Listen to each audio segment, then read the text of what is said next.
তুমি ফাগুনৰ কথা কোৱা আৰু মই বাৰিষা কথা কম তোমাক আজি। তুমি ফাগুনৈ আহিছিলা আৰু মই বতাহৰ দৰে তোমাৰ জীৱনলৈ হাঁহি হাঁহি আহিছিলো। বসন্ত আহিছিল, শিমলু ফুলিছিল, মদাৰ ফুলিছিল, পলাশো ফুলিছিল আমাৰ হৃদয়ৰ পদূলিত।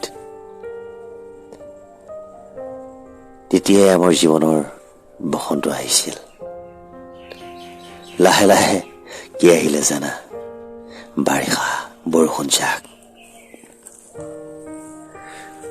য'ত মই অকলে তিতিলো তোমাৰ অবিহনে, এতিয়া মই এখন এৰাসুতি নদী, য'ত মই বুকজি আছো নলবেইনা হৈ প্ৰিয়।